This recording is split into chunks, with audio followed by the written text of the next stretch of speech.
Light का dual nature होता है, वेव और पार्टिकल। दोनों नेचर्स को आज कंपेयर करते हैं।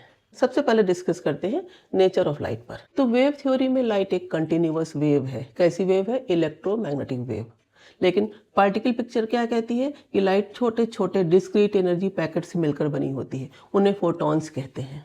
एनर्जी वेव बेस पर वेव थ्योरी क्या कहती है? Energy of wave directly proportional to amplitude square हो, और जिस भी सरफेस पर वेव पड़ रही है उसकी सरफेस पर यूनिफॉर्मली फैल जाती है, डिस्ट्रीब्यूट हो जाती है। फोटोन पिक्चर क्या कहती है कि हर फोटोन की एनर्जी एक कंसंट्रेटेड एनर्जी है। उसका फॉर्मूला होता है एच न्यू या H C by lambda. Nu frequency, C speed of light, lambda wavelength. Energy interaction with electrons के बेस पर क्या कहेंगे?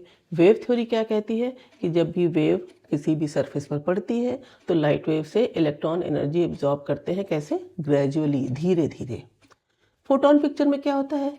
जिस भी सरफेस पर फोटोन आते हैं उस एक फोटोन से इंस्टेंटली एक इलेक्ट्रॉन पूरी एनर्जी एब्जॉर्ब कर लेता है एक इंटरेक्शन में। रोल ऑफ इंटेंसिटी पे बेस। वेव थ्योरी के अकॉर्डिंग जितनी ज़्यादा हायर इंटेंसिटी होगी, हायर एनर्जी होगी। वेव थ्योरी में इंटेंसिटी एनर्जी से रिलेटेड है। फोटोन पिक्चर क्या कहता है? हायर इंटेंसिटी का मतलब है नंबर ऑफ फोटॉन्स ज़्यादा आ रहे हैं, और अगर उनकी फ्रीक्वेंसी, थ्रेशोल्ड फ्रीक्वेंसी एक सर्टेन फ्रीक्वेंसी से ज़्यादा है, तभी इलेक्ट्रॉन इजेक्टेड होंगे। तो ज़्यादा फोटोन ज़्यादा इलेक्ट्रॉन इजेक्ट करेगा, क्योंकि एक फोटोन की एनर्जी एक इलेक्ट्रॉन एब्जॉर्ब करता है।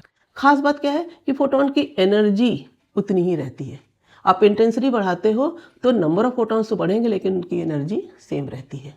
अब फ्रीक्वेंसी की बात करते हैं। वेव थ्योरी में फ्रीक्वेंसी केवल कलर को डिटरमाइन करती है, एनर्जी नहीं बढ़ती है फ्रीक्वेंसी बढ़ाने से। थ्रेशोल्ड फ्रीक्वेंसी का कोई कॉन्सेप्ट नहीं होता है। क्वांटम पिक्चर में क्या होता है? अगर incident frequency less than threshold frequency है, चाहे जितनी हाई इंटेंसिटी की लाइट आ रही है, फोटॉन्स आ रहे हैं, इलेक्ट्रॉन इजेक्ट नहीं होंगे, फोटो इलेक्ट्रिक इफेक्ट नहीं होगा। कब होगा? जब incident frequency greater than threshold frequency, तभी इलेक्ट्रॉन इजेक्ट होंगे।